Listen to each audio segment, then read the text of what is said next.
ನಮಸ್ಕಾರ, ಎಲ್ಲರೂ ಹೇಗಿದ್ದೀರಾ? ಐ ಹೋಪ್ ಎಲ್ಲರೂ ಚೆನ್ನಾಗಿದ್ದೀರಾ ಅಂತ ಅಂದ್ಕೊತೀನಿ.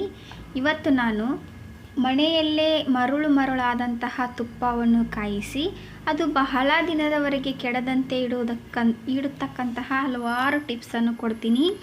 ಅಷ್ಟೇ ಅಲ್ಲದೆ ಈ ವಿಡಿಯೋನು ಕೊನೆವರೆಗೂ ನೋಡಿ. ತುಪ್ಪದಿಂದ ನಮ್ಮ ದೇಹಕ್ಕೆ ಆಗುವಂತಹ ಪ್ರಯೋಜನಗಳನ್ನು ಕೂಡ ನಾನು ಈ ವಿಡಿಯೋದಲ್ಲಿ ತಿಳಿಸ್ಕೊಡ್ತಾ ಇದ್ದೀನಿ ಫ್ರೆಂಡ್ಸ್. ಇವಾಗ ನಾನು ಅರ್ಧ kg ಬೆಣ್ಣೆಯನ್ನು ತೊಗೊಂಡಿದ್ದೀನಿ. ಅದರಲ್ಲಿ ಸ್ವಲ್ಪ ನನ್ನ ಮಗನಿಗೋಸ್ಕರ ತೆಗೆದಿಟ್ಟಿದ್ದೀನಿ.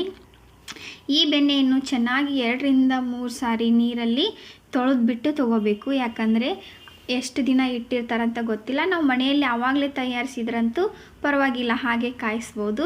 ಇವಾಗ ನೋಡ್ರಿ, ಬೆಣ್ಣೆ ಎಲ್ಲ ಕರ್ಕೊಂಡಿದೆ. ಕರಗಿದ ನಂತರ ಅದರಲ್ಲಿರ್ತಕ್ಕಂತಹ ಮೊಸರಿನ ಅಂಶ ಅಥವಾ ಮಜ್ಜಿಗೆ ಅಂಶ ಹೋಗಬೇಕು. ಅದು ಹೋಗಬೇಕಂದ್ರೆ ಇದು ಚಟಾಪಟ ಅನ್ನುವಂತಹ ಸೌಂಡು ಕ್ಲಿಯರ್ ಆಗುವವರೆಗೂ ನಾವು ಕಡಿಮೆ ಉರಿಯಲ್ಲಿ ಇಟ್ಟು ನಾವು ಬೆಣ್ಣೆಯನ್ನು ಕಾಯಿಸ್ಬೇಕು. ಯಾವುದೇ ರೀತಿ ನಾವು ಜಾಸ್ತಿ ಉರಿಯನ್ನು ಇಟ್ಟರೆ ಬೆಣ್ಣೆ ಬೇಗ ಸೀದು ಹೋಗುತ್ತೆ, ಅಷ್ಟು ಚೆನ್ನಾಗಿ ಕಾಯಲ್ಲ. ಹಾಗಾಗಿ ನಾವು ಕಡಿಮೆ ಉರಿಯಲ್ಲಿ ನಾವು ಈ ರೀತಿಯಾದಂತಹ ನೋಡ್ಕೊಂಡು ಅಲ್ಲೇ ಮುಂದೆ ಇದ್ಕೊಂಡು ತುಪ್ಪವನ್ನು ಕಾಯಿಸಬೇಕು. ಇದೊಂದು ಟಿಪ್ಸ್, ಕಡಿಮೆ ಉರಿಯಲ್ಲಿ ಕಾಯಿಸೋದು. ನಂತರ ತುಪ್ಪ ಕೆಡದಂತೆ ಇಡೋದಕ್ಕೋಸ್ಕರ ನಾವು ಅದರಲ್ಲಿ ಎಲೆ ಅಂತ ಕರಿತೀವಲ್ಲ ನಾವು, ವೀಳ್ಯದೆಲೆ, ಅದನ್ನು ಹಾಕಬೇಕು. ನಂತರ ಚೆನ್ನಾಗಿ ತುಂಬ ಸ್ಮೆಲ್ ಬರೋದಕ್ಕೋಸ್ಕರ ನಾನು ಏಲಕ್ಕಿ ಕಾಯಿಯನ್ನು ಹಾಕಬೇಕು. ಮತ್ತು ಕೆಡಬಾರ್ದು ಅನ್ನೋದಕ್ಕೋಸ್ಕರ ಸ್ವಲ್ಪ ಉಪ್ಪನ್ನು ಕೂಡ ಹಾಕಬೇಕು. ಈ 3 ಇಂಗ್ರೀಡಿಯೆಂಟ್ಸ್ ಹಾಕಿ ನಾವು ತುಪ್ಪ ಕಾಯಿಸೋದ್ರಿಂದ ಘಮ ಪರಿಮಳವಾದಂತಹ ತುಪ್ಪ ರೆಡಿಯಾಗುತ್ತೆ. ಎಷ್ಟೇ ದಿನ ಇಟ್ಟರೂ ಕೂಡ ತುಪ್ಪ ಕೆಡೋದಿಲ್ಲ ಫ್ರೆಂಡ್ಸ್. ಇವಾಗ ನಾನು ತುಪ್ಪದಲ್ಲಿರ್ತಕ್ಕಂತಹ ಪ್ರಯೋಜನಗಳು ಏನು ಅಂತ ತಿಳ್ಕೊಳ್ಳೋಣ. ತುಪ್ಪದಲ್ಲಿ ಎ, ಇ, ಕೆ ಎಂಬ ವಿಟಮಿನ್ಸ್ಗಳು ಇರೋದ್ರಿಂದ ತುಪ್ಪ ದೇಹಕ್ಕೆ ತುಂಬ ಒಳ್ಳೆಯದು. ಚರ್ಮ ಮತ್ತು ಕಣ್ಣಿನ ಆರೋಗ್ಯವನ್ನು ಕಾಪಾಡೋದ್ರಲ್ಲಿ ತುಪ್ಪ ಎತ್ತಿದ ಕೈ. ಪ್ರತಿದಿನ ನಾವು 1 ಚಮಚದಷ್ಟು ತುಪ್ಪ ದೇಹಕ್ಕೆ ಸೇರಲೇಬೇಕು.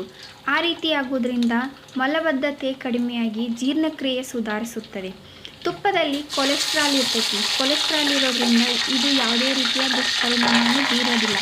ಒಳ್ಳೆಯ ಕೊಬ್ಬು ಇರೋದ್ರಿಂದ ಇದು ಹೆಚ್ಚಿನ ಕ್ಯಾಲೋರಿ ಮತ್ತು ಪೋಷಕಾಂಶಗಳನ್ನು ಹೊಂದಿರೋದ್ರಿಂದ ದೇಹಕ್ಕೆ ಉತ್ತಮವಾದಂತಹ ಔಷಧಿ ಅಂತ ಕೂಡ ಹೇಳ್ಬೋದು.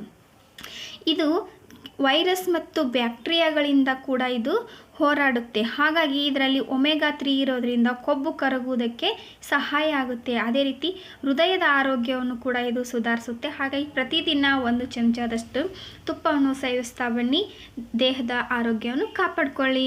ಇವಾಗ ನೋಡ್ರಿ, ನಮ್ಮದು ಫೈನಲಿ ತುಪ್ಪ ರೆಡಿ ಆಯಿತು.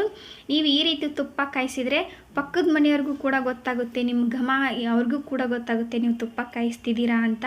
ಅದೇ ರೀತಿ ಕೆಡುವುದೂ ಇಲ್ಲ. ಇಲ್ಲಿವರೆಗೂ ಯಾರೆಲ್ಲ ನೋಡ್ತಿದ್ದೀರಾ ಫ್ರೆಂಡ್ಸ್, ದಯವಿಟ್ಟು ಶೇರ್ ಮಾಡಿ, ಕಮೆಂಟ್ ಮಾಡಿ. ಮತ್ತು ಈ ವಿಡಿಯೋ ನಿಮಗೆ ಇಷ್ಟ ಆದರೆ ಒಂದು ಲೈಕ್ ಮಾಡಿ. ಲೈಕ್ ಮಾಡೋದನ್ನು ಮರಿಬೇಡಿ. ಒಂದು ಕಮೆಂಟ್ ಹಾಕಿ ಹೇಗಿದೆ ಅಂತ. ನಾನು ಫೈನಲಿ ಲಾಸ್ಟ್ ಸ್ವಲ್ಪ ತಣ್ಣಗಾದ್ಮೇಲೆ ತೋರಿಸ್ತಾ ಇದ್ದೀನಿ.